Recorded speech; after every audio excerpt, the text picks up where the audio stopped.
बड़ी समझ है।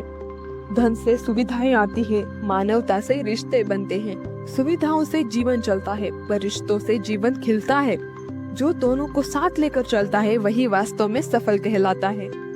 इंसान को बड़ा बैंक बैलेंस नहीं बताता, बल्कि बड़ा बताती है उसकी सोच।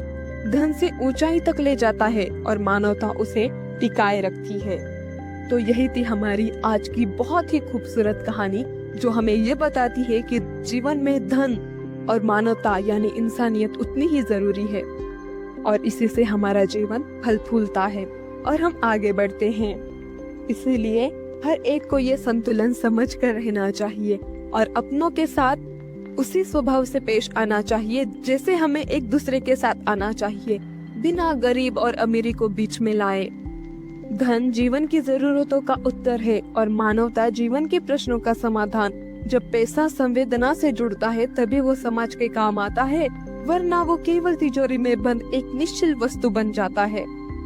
इंसान का मूल्य उसके पास कितने पैसे हैं इससे नहीं, बल्कि वो अपने पैसों से कितनी इंसानियत बचा पाया है इससे तय होती है।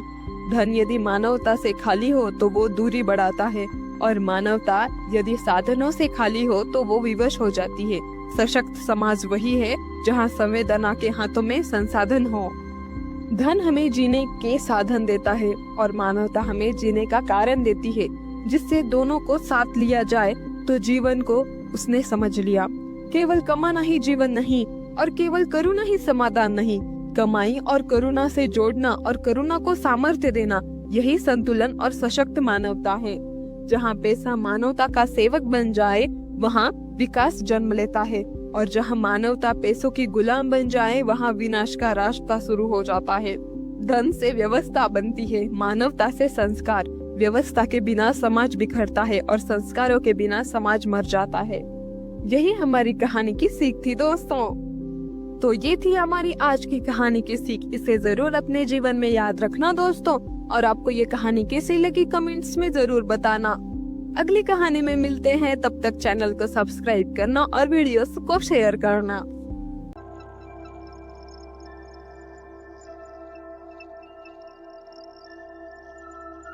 प्रदेश के धनपुर में रहता था वर्मा परिवार। पुराना लेकिन बड़ा घर, बाहर तुलसी का पेड़ भी था और अंदर हर फैसले की मालकिन सास शारदा देवी थी। शारदा देवी का स्वभाव सख्त था। वो ये मानती थी बहू घर आती है, घर अपने साथ नहीं लाती। उनका कहना था कि बहू जब यहाँ आए तो यही के तौर तरीके सीखे और यही के हिसाब से रहे। उनका एक बेटा था अमित वर्मा, एक प्राइवेट कंपनी में नौकरी करता था। सीधा सादा, माँ के सामने शांत और पत्नी के सामने असमंजस। अमित की शादी हुई थी पूजा से। पूजा बहुत पढ़ी लिखी, समझदार, लेकिन दिल से बहुत भावुक लड़की थी। उसे घर संभालना, घरेलू काम उसे बहुत अच्छे लगते थे, इसीलिए उसने जॉब न करके घर संभालने का फैसला लिया था। शादी के पहले सब कुछ अच्छा था और शादी के बाद हर दिन एक नई परीक्षा। शारदा देवी ने पहले ही दिन साफ कह दिया, इस घर में नियम बदलते नहीं है पूजा।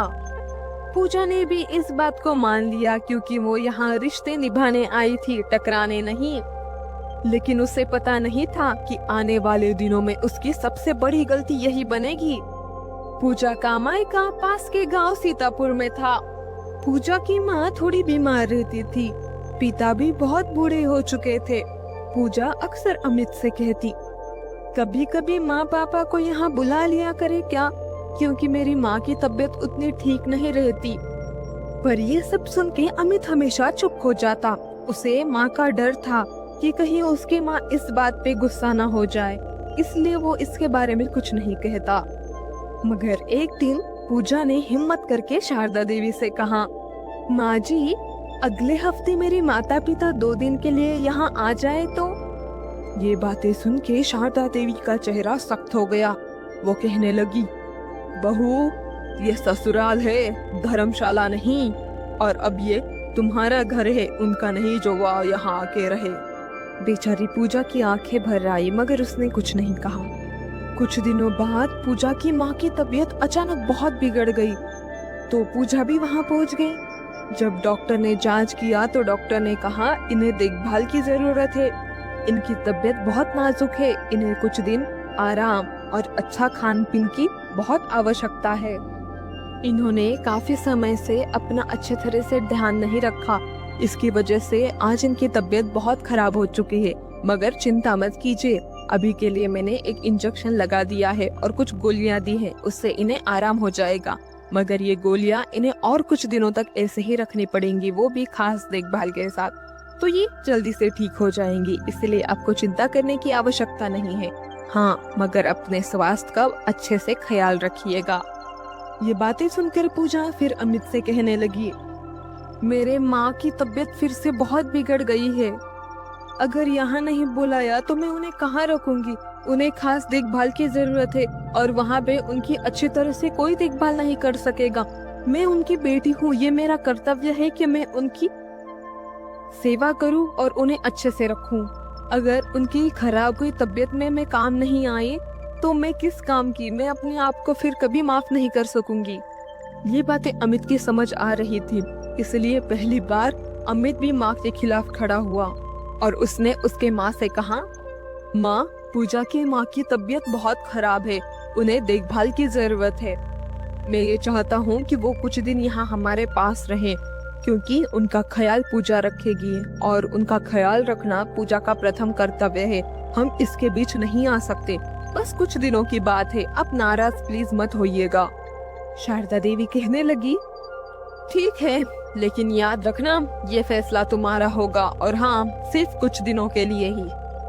हाँ माँ, कुछ दिनों के लिए ही। जब उनकी तबीयत ठीक हो जाएगी तब वो लौट जाएंगे, पर अभी उनको देखभाल की जरूरत है और वो पूजा अच्छे से कर सकती है। पूजा के माता पिता ससुराल आ गए। सीधे साधे शांत